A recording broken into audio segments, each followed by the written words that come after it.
And now on the line for the first time to do an interview with me is Emma Reidy, the CEO of Aoibhneas. Emma, welcome to the programme. Thanks, Darren. Thanks for having us. Okay, Emma, before we talk about your services that are still going on despite the coronavirus, as this is my first interview with you, could you start off by telling me who are Aoibhneas, a bit about your history and the work that you do throughout the year? Yeah, certainly. Aoibhneas is a domestic abuse support service to women and children. We provide a range of different services to women and children living in the Dublin and Greater Dublin area. They include access to our refuge accommodation. We provide 10 units of accommodation to 10 families at any one time in the North Dublin area. We have a large community and outreach team that provide support to women and children who can remain in their homes or have relocated following instances of abuse.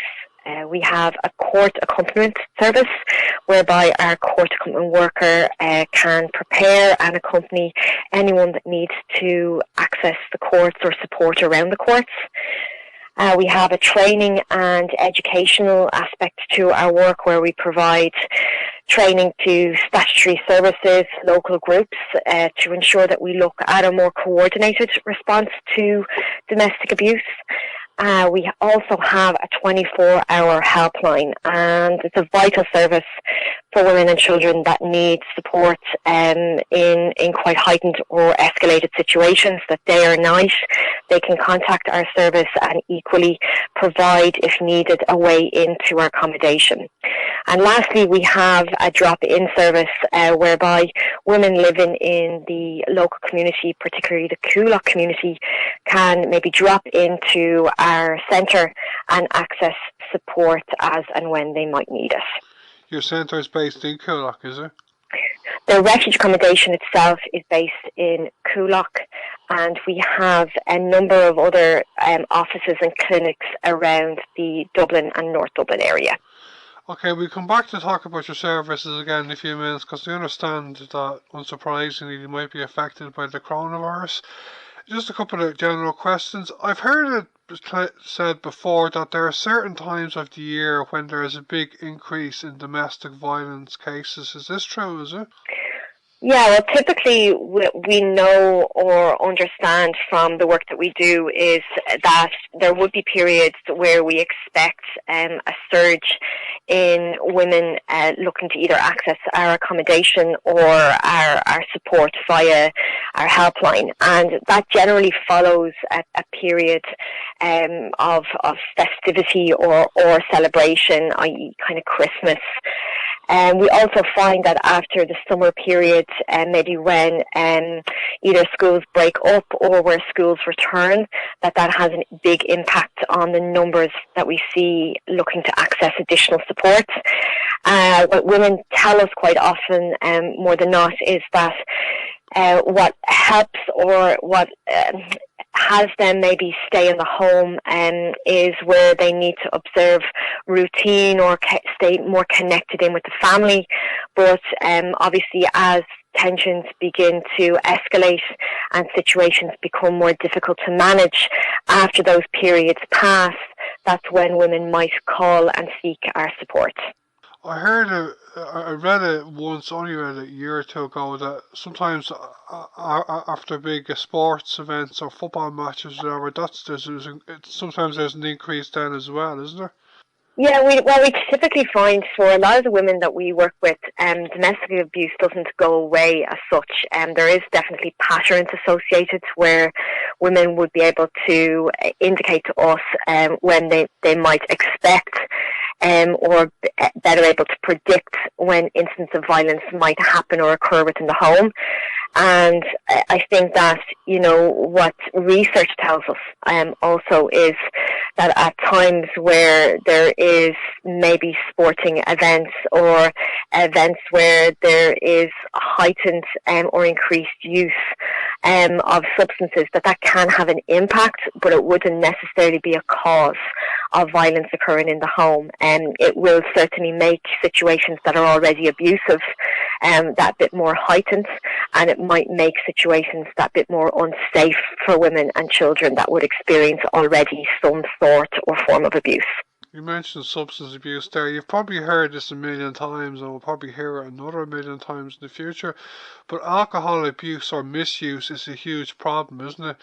That kind of has an effect on causing domestic violence, doesn't it? Yeah, there would be known, or I suppose recognised links in, by which, domestic abuse can happen or get perpetrated or played out. We'd ultimately identify that, where domestic abuse is played out, that it's a choice the perpetrator takes on. It's a choice action, and they choose who in those situations they are abusing and who they're acting out their behaviours on. So while addiction, much like what you referenced there, alcohol, may be something that women themselves tell us play a part in what gets acted out within the home, we wouldn't necessarily consider it the cause, if you like, of domestic abuse. Definitely a contributing and an escalating factor nonetheless. Okay. The Public Health Alcohol Act came in at the end of 2018. Are you and Aoibhneas big supporters of this legislation? I didn't quite hear that, Darren. Oh, sorry. No, the Public Health Alcohol Act, the legislation came in at the end of 2018. I'm just wondering, I know a lot of organisations, NGOs like Bernardo's and other organisations are supportive of that legislation. Are you supportive of it? Yeah, look, anything that effectively brings about education and recognition of the role that alcohol and other things play in altering impacting life as we know it, and recognises the link and how ultimately attitudes, perceptions and behaviours can be altered or impacted by that is a good thing. So we would definitely support that and what it indicates. Okay, Emma, you mentioned your services that you have in Aoibhneas at the start of the interview, and bearing in mind the coronavirus situation we have now at the moment, do you want to just tell our listeners maybe about how if your services are still going to the same level as normal at the moment? Yeah, Darren, I suppose it's what we really want to do is reassure anyone that may have or does engage in our service or may need to access support in relation to any experiences of domestic abuse, that they feel reassured that for us and for services like Aoibhneas, we are deemed an essential service.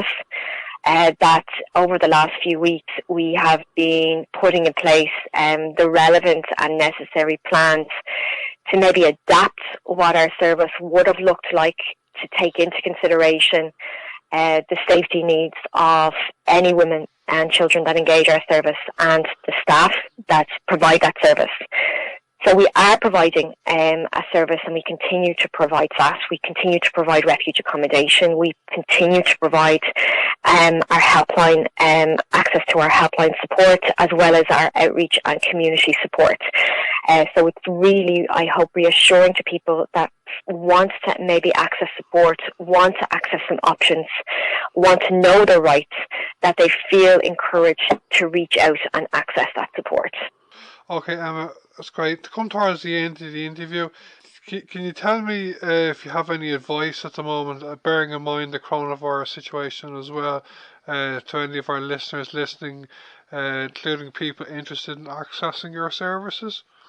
Yes, certainly. I suppose what we would like to maybe communicate is that we recognise that for anyone that is experiencing abuse, that you're already maybe experiencing a heightened state of alert because you're being asked by virtue of what's going on around COVID to stay in your home. We recognise that self-isolation is a bigger ask than ever for anyone that is facing an abusive situation or is going through something where they feel unsafe in their home or afraid of the person or persons that they're living with. So we want to reassure that during a time where you feel that heightened state of alert or that trauma, that there are services like Aoibhneas there. We are here to continue to support you, and we would like you to know that we are at the other end of a phone line, that you can access our refuge accommodation, you can access support through our outreach and community teams, and that I can go through a way in which you can access that support. And that really includes, first and foremost, access to our 24-hour helpline, 018670701. You can text us, and I might give that also down if that's okay, the text number. The text number is 086 413 6979. And if anyone wants to access us through text, WhatsApp, Zoom, we're available to take on that support function. Also, we're very active on social media. So for anyone that may have safe means to access social media, Facebook, Twitter or Instagram, they can DM us and we can provide support that way. And lastly, for anyone that may have difficulty reaching out by phone, we do have our email address, helpline@aoibhneas.org, and anyone that prefers that as a way in which to contact us can do that, and we have support staff in place to provide whatever responses are necessary. So we just want you to all know that where we know women's movements are restricted during COVID-19, and that we are looking at whatever means a woman has available to her to access and receive that support. We are here to listen, empower and support, and that we want to reassure that we are working with the Gardaí and the courts to ensure that any woman that needs additional support or prioritised response will get that, so that they can feel that extra level of reassurance. It's great the way you have the outreach as well, It really is a great service. Okay, Emma, it was great talking to you. Thanks very much for coming on the programme. I'll be talking to you again at some stage, right? Thanks very much, right? Thank you so much, Darren. Stay safe.